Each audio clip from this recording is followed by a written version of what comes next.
Hey, what's up everybody? BDF 44 coming at you with another video. Alright, so I decided to go to the famous market today, and I promise you, it did not smell very good in there today. I don't know if that was hygiene or if somebody was using, maybe it was something back there in the meat section, but something was not very smell goody today. Hit you in the face as soon as you walk in the room. I'm like, y'all sure you don't want to leave the door open for me? But yeah, that's how that was going, man. But I still got what I needed. My rice and my lettuce. I'm kind of upset they didn't have the three-headed romaine lettuce, three of them in one bag. I had to only buy one, which means I'm gonna have to buy some more. But I'm tired of buying romaine from Target. Every time I buy it there, it tastes bitter, man. They give them people terrible romaine lettuce. So yeah, man. Went back to my basmati rice. I'm not sure how to say it correctly, but I went back to that. Basmati, I think that's how you say it. It's a lighter rice, man. I just grown a taste for that more so than I have some of the other rices that I've used. The Target rice, even though you can buy more of it at one time in theory. Actually, no, you can just buy as many as you want. But for me, I just bought 3 of those, and that'll probably last me for about a week and a half, a little less than a week and a half, and that'll be that. But yeah, man, just trying my very best to keep up with everything that I got going on in regards to getting back here and putting the clothes in the dryer. It's about 12:45 that has to be done. Where we at? So 12:17. So by the time I get back in there, pretty good, put everything back, and it'll be almost time to go do that. And then I think I'll sit down and eat first, and then go back out to Target. I think that's how I want to play it. Got the rice cooking right now. If the rice cooker didn't cut off, because I told y'all that thing got a short in it. So you may think something cooking, mess around, come back in there and it ain't cooked at all. I've been lucky enough to be able to catch it each time lately. So I haven't found myself wanting to eat and the food not being done. I'm usually able to catch it, but we're gonna see what it is when I get back in there. And that'll probably determine how much I can get done before eating. But you know, it is what it is. Just having a good day, man. Very thankful that my stuff was able to get purchased, get back into that room. Everything went smooth with yesterday's room, even though I had to check in early. They didn't put me in a position to not get in there early. And like I said, man, the checkout is 11. I'm out of there by 8, so that should make up the difference. Hopefully, I don't wear out my welcome in regards to doing that. Hopefully, I don't have to do this again. Hopefully, it can be the last time I have to be in Studio Lodge Hotel. That's what I'm prayerful for. I don't necessarily want to keep doing this anymore. Now that I have my GR, even though it's barely paying anything, I should be able to get in some of these programs, man. So today is Monday. I would have loved to have done everything I needed to do to figure out what is what in regards to them programs today, but I couldn't do it today. So I will be looking into it tomorrow and praying about it tonight. But you know, it's good, man. It's good. I like the room I'm in. As far as proximity to everything that needs to be done, it's the closest to the laundry room that I've been. It's the closest to the trash can I've been. It's closest to the door as I've been. So I kind of like how this room is set up as it pertains to me getting everything done that needs to be done here over the next 3 weeks. Hopefully it won't even take that long to get out of here. But you know, everything is everything, man. We're just moving forward, growing stronger. As I meditate, the Lord has continued to tell me to stay strong and to be quiet, you know, literally. Not as it pertains to speaking to you guys, but as it pertains to communicating with my friend, and just probably in regards to talking to him. He probably wants me to do more listening and less talking when I pray. You know, I'm not really sure how to interpret a lot of what it is that the Lord has given me at times, to be honest with you. Sometimes I don't think I even understand how he's trying to communicate. I just take from it what I can, and just believe that he is communicating to me. But that's been the energy, to be quiet. Don't be reaching out to her, Kay, that is. Don't try to express how you feel, none of that stuff right now. Just let her have her space and let her reach out to you. Other than that, you ghost. And so that's what I'm doing. And as I told you in the last video, I feel better. I'm not gonna lie to you, man. It's a burden when you care about somebody and you feel sad about them not reaching back to you when you reach out, or you feel like they out of your life, and whatever way you go, it get rough. And that's exactly what I was going through. You know, I was drowning in that. You know, and so the Lord has kind of brought me to a space where that's not my mindset. And whether I've spoken to her in 24 hours or not, I ain't really thought about it, man. 48 hours, whatever it's been since we last communicated, I don't feel no burden like I had been feeling these last probably 4 months of this, off and on. So that's what I'm hopeful to do, man. I just want to heal, man.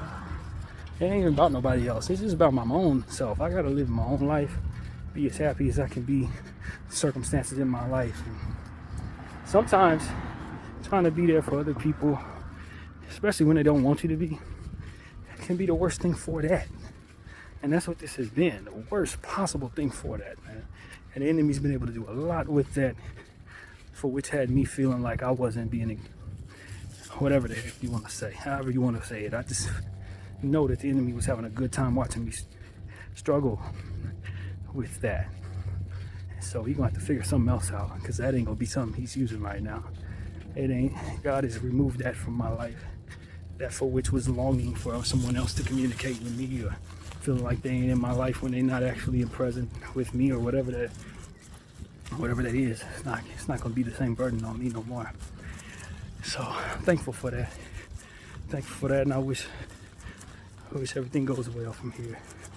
So that's what I'm here to say, man. I'm thankful. Well, I'm here to put out good energy, yo. It's not about me trying to get back at her for being absent. I don't think she cares about that, honestly. If I wanted to really get back at her, I'd probably be blowing up her inbox. That's how you really get at her in a way that she doesn't like. But you know, it's about prayer.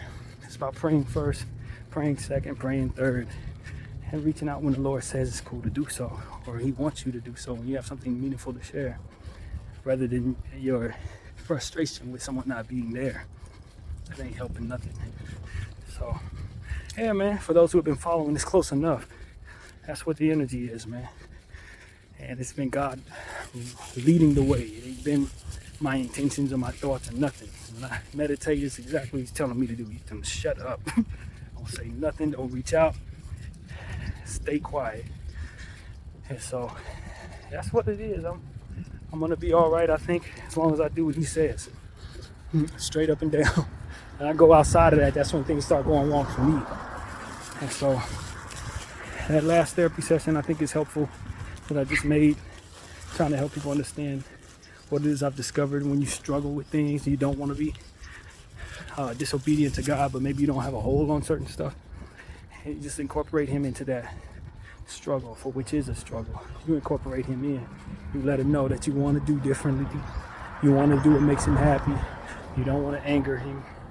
You don't want Him to feel like you're alienating Him from your struggle as you struggle. And that's what it's about. Giving God that glory. Keeping Him in the forefront of your mind as you go through what you go through.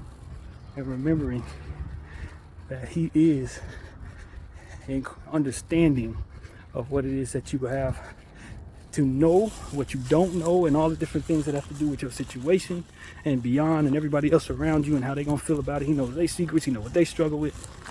There's nothing He doesn't understand fully as it pertains to you or anyone else. So you're not fooling Him, and you're not helping yourself by being disobedient.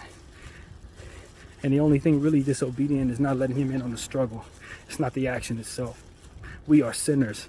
Whether you sin this way, sin that way, sin a bunch of ways, it's your defiance and your unwillingness to change that He's going to measure.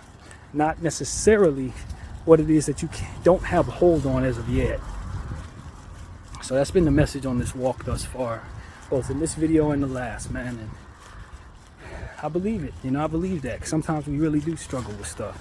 Sometimes we really do find ourselves trying to be defiant with what it is that we struggle with. It's a defeatist attitude to say, well, I can't do nothing about it, so forget God and forget. No, you can do something about it, but maybe you haven't figured out what that is yet. And for the time being, you want the Lord in on that so that you can win this battle at some point. It's not this time, from here on out. So let him in, man. That's what I'm telling everybody. Let him in. He'll help you forgive yourself. He'll help you understand you're already forgiven. He'll help you understand that the punishment that you place upon yourself, we were talking about in the previous video, whether that was yesterday or the day before or today, I don't remember when I said this, but the punishment ain't due for the crime in a lot of cases. I think that was this morning. Punishment ain't there, necessary. If he was forgiving you already, then the only thing he's really going to punish you for is for not letting him in. If he knows what you've done, then you probably have to suffer consequences that are natural in the circumstance. But as far as him coming down with wrath, that comes from your defiance, I think. Not necessarily you making mistakes or falling off the wagon in a certain situation or two. You let him in, he'll tell you what to do in regards to forgiving yourself, etc., etc. So that's been my message today, man. I hope it falls on open ears, man, because sometimes we get confused about what it is that angers the Lord, especially when we are addicted to something or getting things wrong, or you maybe have lashed out and you're in pain, or all this type of things that are natural, especially in the world we're in, that teaches us how to do that. But it ain't necessary that we hate ourselves for certain things. All that's going to do is reinforce more pain, which is going to reinforce more sin in a lot of cases. You let that healing be part of your situation. You let that gratitude for what he's already done be a part of your situation. Let that be your guide. Not what went wrong, but first that you're happy you're alive. To have done something wrong. And that you value your life in such a way that you want to do things differently from here on out. And he will show you how. He'll work it out. And so that's really what it is that I'm here to say, man. Just get to a point where God is on your side, even when you mess up, or even when you're in a lot of pain and you don't know how to function properly. Looking around at everything that's going on in your life, you ain't happy, and so you may have a moment of weakness, or 2 moments of weakness. But you let him in. You say, "This is what I'm going through, God. I would love to stop, but if I ain't going to stop, I want you to be right here. I'd love to be in a better space, but since I'm not in that space right now, I want you to be in this space with me. And if you want to strike me down for what I'm doing, so be it. But I'm not going to do it behind your back. I don't think there's a such way. And I want to let you know that I care for you and how you feel about how I'm feeling today." That's how you attack those moments of weakness. You let him in at that moment. The enemy definitely doesn't want you to do that too. You best believe that the enemy don't want to have nothing, want God to have anything to do with your struggles and your sins. And that's why you do it this way. It's to defy the enemy. I told you, don't fight fire with fire, you fight fire with grace. And this is exactly how you do that. It's exactly how you do that. If you want to know why you would do that, it's because you're fighting the spiritual warfare. It always comes back to that spiritual war. Enemies try to take everything from God. God's trying to take everything back from the enemy. And this is how he takes you back from the enemy. So let that be part of your thinking as you consider whether or not you should do this way. And so that's pretty much what I have to say, man. Hope everybody's having a blessed day. We get back in this room, put this stuff away, get my clothes out, do what I gotta do, and get back out here. Probably make some more videos when I do. Get back home, relax a little bit, ask for help in regards to my squats regimen that I need to do at some point, whether I do it today or put it off for the day. I don't want to guilt trip myself about it. You know what I'm saying? That's what I end up doing a lot of times, finding something to guilt trip myself about in regards to my workout habits. I ain't do my workout today. I ain't do it yesterday. I speak life into my stem, which powers me to do those exercises, and I speak life into the God that powers the stem, for which it'll be possible to do those exercises, and you leave it at that. So that's what I'll leave it at. BDF 44. I thank y'all for watching. I'm out.